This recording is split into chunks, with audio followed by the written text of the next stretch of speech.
There is Bill Morneau making the announcement this morning in Ottawa that basically what he has said is that any house that's sold over $500,000 in Canada now will have to have a 10% percentage of a down payment instead of the 5%, of course, when they were trying. The economy was down a little bit. They thought this was a better way to get the housing market rolling once again. Tyler Orton from Business in Vancouver is with us now. He's going to join in on this conversation as well, Tyler. And, you know, there's not a lot of properties that you can buy for $500,000 or less, and raising it up to 10% is going to take a lot of those first-time homeowners. Even though Mr. Morneau said he didn't think it was going to happen, will take them out of the market and buying their first home.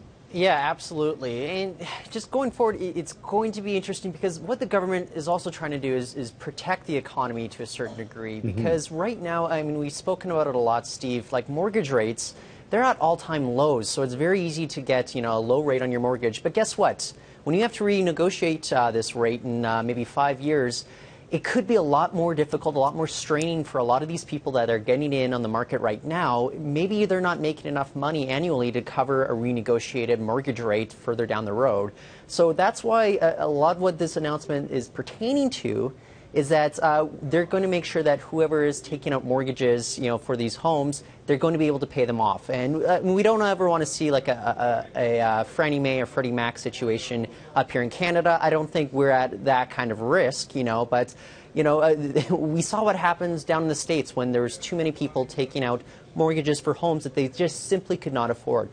Yeah, it'll be interesting to see the reaction coming to this, and we're hoping to talk to someone who does mortgages for a living to find out what their thoughts are on this percentage. So it'll be interesting to see where that sits. So let's move on to another topic for you, and we'll talk about the BC government joining an international alliance. Yeah, so yesterday at the Paris Climate Summit, Environment Minister Mary Polak, she announced that we are joining this international alliance that's goal is to get rid of fossil-fueled vehicles on the roads by 2050.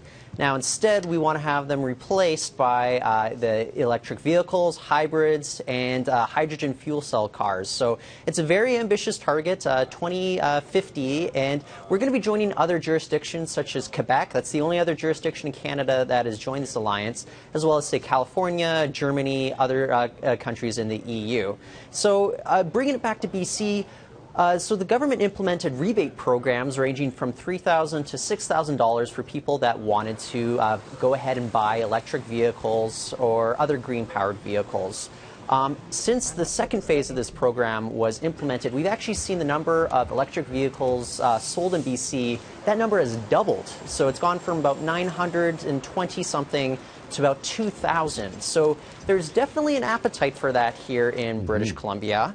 But like I said before, it's a very aggressive target to get rid of all these vehicles by 2050. But the one thing I keep coming back to is Steve, like 20 years ago, would you have expected that everybody be walking around with, you know, cellular phones that would be more powerful than the computers that were going around back then? Sure. So, I mean, who knows what technology will bring, but the government's getting very serious about what they want to do with regards to the climate and the impact that vehicles are having on that. And that, again, is similar to what's going on in the housing market as well. As long as you put it in the price range of where people can actually afford them, that's when they're going to start to take off, right? I think, yeah, it's all about, you know, kind of changing behaviors, changing habits than what people are used to. Absolutely, Steve. All right, Tyler, thank you very much. If you want to read more about this, go to Tyler on BIV.com for more details from Business in Vancouver.